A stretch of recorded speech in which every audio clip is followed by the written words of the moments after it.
Yes. Makanya saya wajib mengenalkan diri saya dulu. Kalau dengan Ibu Pendeta, Ibu Lili, Ibu Lisa. Ibu Lisa, Mia. Ibu Mia, kami sudah biasa sering sama-sama. Pelayanan di penjara. Nah, pelayanan di penjara di Cipinang. Ya.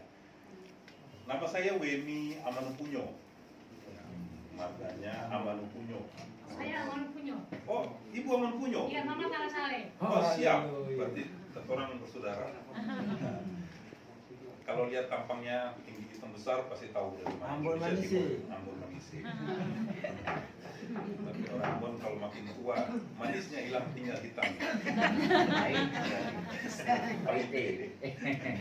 Ya, saya tinggal di wilayah Jakarta Utara dan kebetulan pekerjaan saya seorang pengacara. Ya, jadi saya lupa kalau hari ini ada jadwal sidang, makanya kemarin sempat tergesa-gesa bilang Ibu Eva, Ibu bisa dimajukan enggak gitu loh, atau diganti waktunya atau jamnya ya, karena memang setiap Selasa dan Kamis saya ada sidang pidana di Pengadilan Negeri Jakarta Utara dekat Ancol situ ya. Tapi saya senang, kenapa? Kalau sudah diperintahkan untuk memberitakan firman Tuhan atau membawakan puji-pujian, tidak ada kata saya menolak. Betul. Kenapa? Coba. Kenapa kok kita tidak boleh menolak ketika diminta untuk melayani Tuhan? Ada yang bisa bantu saya jawab? Karena Tuhan adalah Raja di atas segala raja. Satu. Karena kita amanat hukum Yesus Kristus. Ya. Pasti banyak jawaban yang Betul. saya kira. Yes. Tapi satu hal, bahwa kenapa kita harus mau melayani Tuhan? Karena Tuhan terlalu baik dalam hidup. Amin. Seringkali kita lupa itu. Ya. Kita menganggap bahwa apa yang kita nikmati, apa yang kita miliki hari ini, bahkan saat ini, itu karena kekuatan kita. Saya pernah bertemu dengan orang yang seperti itu. Ya. Dia mengatakan bahwa apa yang dia miliki itu karena kekuatannya dia, karena kepandaiannya dia, karena apa yang dia lakukan itu menurut apa yang dia mampu. Yes. Ya. Tapi dia lupa bahwa apa yang dia miliki itu kalau bukan karena kebaikan Tuhan, maka tidak mungkin dia mendapatkan semuanya itu. Ya. Bapak Ibu yang dikasih oleh Tuhan Yesus Kristus, jujur saja, pada saat saya mempersiapkan firman ini, saya agak tergesa-gesa. Agak tergesa-gesa. Bahkan kemarin sempat bilang Ibu Lili, Ibu aja deh yang bawa firman Tuhan, nanti biar saya nyanyi, saya bilang. Tapi Ibu Lili, jangan Pak Wemi, kan udah diminta untuk oke lah, siap. Ya, makanya saya ambil dua perikop ini. Ya. Yang pertama berbicara tentang bagaimana berkat Tuhan, bagaimana pengharapan di tengah-tengah penderitaan. Ya, kita tahu bersama bahwa pemazmur, ya, ketika dia menyampaikan kebenaran firman ini, dia selalu menyangkut pautkan dengan bangsa Israel. Betul. Ya. Pilihan. Bangsa pilihan luar biasa, Bapak Ibu. Ya, saya yakin itu. Bangsa Israel ini adalah bangsa pilihan, ya, yang memang dipakai Tuhan untuk memberitakan tentang kebaikan Tuhan. Ya, semua yang Tuhan lakukan terhadap bangsa Israel ini isinya cuma satu. Tuhan melakukan hal-hal yang baik pada bangsa Israel. Walaupun dia berbuat dosa, dia balik lagi, dia berbuat dosa, dia balik lagi, tapi Tuhan tidak pernah melupakan janjinya.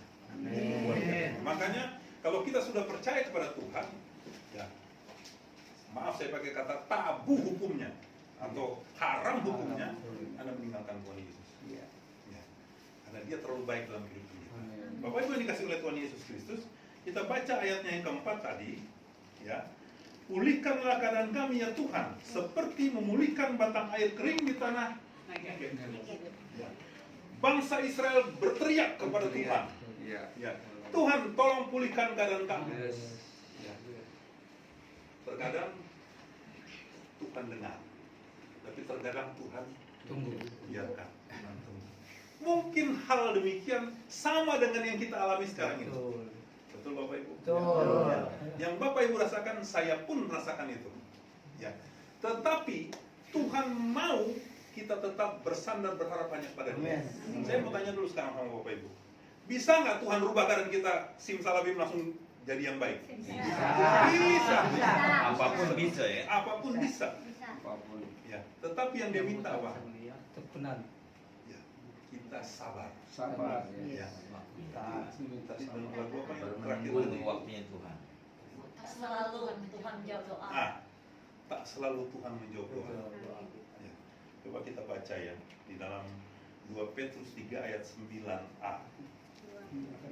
Ada yang dapat? Kalau dapat tolong bantu saya baca. 2 Petrus 3 ayat 9a. 2 Tidak lalai. Tidak lalai menepati janjinya. Sekalipun ada orang yang menganggap itu lalai. Ya, seringkali kan kita begitu. Betul nggak? Saya sudah berdoa nih sama Tuhan nih. Tuhan, berikan aku berkat. Ya, berikan aku pekerjaan. Berikan aku ini dan itu dan sebagainya. Tapi belum tentu dia jawab. Betul. Ya. Kenapa? Menurut Tuhan Belum waktunya. belum tentu menurut kita juga baik. Betul. Makanya dia bilang apa? Seringkali kita menganggap Tuhan itu lalai terhadap apa yang kita minta. Tidak demikian Bapak Ibu. Karena dia tahu apa yang kita butuhkan. Amin. Makanya dikatakan dalam sebuah lagu, waktu Tuhan itu bukan waktunya kita. Ya, rencanamu bukan rencanaku, rancanganmu bukan rancanganku. Tapi yang pasti rancangan Tuhan itu adalah rancangan Sejahtera. damai sejahtera dan kebaikan. Ya. Oleh karena itu Bapak, apapun keadaan kita yang kita alami sekarang ini, kita harus tahu bahwa itu bagian daripada rencana Tuhan. Amin. Ya. Jangan mengeluh. Namanya manusia pasti mengeluh, saya pun pasti mengeluh. Ya, pasti Bapak Ibu. Tapi kita tetap harus bersyukur bahwa apa yang Tuhan buat dalam kehidupan kita itu pasti selalu baik. Amin. Tidak pernah tidak baik. Ya. Satu hal yang saya lihat ketika saya masuk dalam tempat ini, tadi sempat ngomong dengan Bu Eva, Pak Evi, ini tempat yang kami sudah buat begini dan begitu. Ya kan? Saya melihat ada satu ketulusan yang luar biasa. Amin. Ya. Amin. Ya. Ini tidak bisa dibuat-buat Bapak Ibu. Ketika Bapak Ibu menyembah memuliakan nama Tuhan, saya lihat di situ ada satu ketulusan yang luar biasa. Yang saya tidak lihat di luar sana. Ya. Nah, ini bagian dari apa? Dari komitmen Bapak Ibu dengan Tuhan. Yes. Untuk memuji memuliakan nama Dia dengan apa? Ketulusan dari dalam hidup kita. Karena itu yang Tuhan tuntut dari dalam kehidupan kita. Ya. Makanya, manakala kita mengeluh kepada Tuhan, bangsa Israel mengeluh kepada Tuhan, ya Tuhan bilang, ya kalau kita lihat di Mazmur 95, ya, saya ambil ayat yang ke-7. Sebab dialah Allah kita dan kitalah umat gembalanya dan kawanan domba tuntunan tangannya. Pada hari ini sekiranya kamu mendengar suaranya.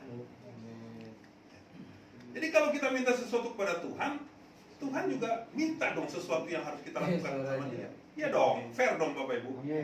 Ya. Betul nggak? Ya. Kita menginginkan sesuatu yang baik, tapi kita tidak mau melakukan yang baik untuk Tuhan, maka percuma. Ya. Hal yang paling sederhana, ini sering sekali saya khotbahkan ketika saya menyampaikan firman Tuhan. Siapa di antara kita jujur ya Bapak Ibu ya, yang setiap hari baca firman Tuhan? Jujur. Jangan bohong. 2 ayat. Siapa? Angkat tangan. 2 ayat, Pak. Yang lainnya masih belum ya berarti ya. Bapak berapa ayat Pak? 2 ayat. 2 pasal ya. Iya. 2 pasal. 2 ayat atau 2 pasal? 2 pasal. 2 pasal. Ayat beda dengan pasal. Ayat dia bilang. 2 ayat ya. Oh, Ayat. berarti cuma 2 ayat ya. Ayatnya nggak terbaca. Kalau ayat berarti pendek sekali. Iya. Waktu ibadah hari Minggu ya kalau tidak salah saya. Seringkali saya dengar satu khotbah yang bagus sekali dikatakan oleh firman Tuhan begini. Sering sekali kita itu suka tawar-tawaran dengan Tuhan. Ya, kita minta sesuatu, tetapi kita tidak mau meluangkan waktu kita untuk bergumul dengan Dia. Bapak Ibu yang dikasih oleh Tuhan Yesus Kristus, saya sering katakan firman Tuhan yang kita baca yang ada di tangan saya ini, Alkitab ini adalah suara Tuhan. Amin. Isi hati Tuhan yang disampaikan lewat para rasul dan nabinya. Ya, jadi bukan tulisan manusia, tidak. Ini firman yang disampaikan oleh mulut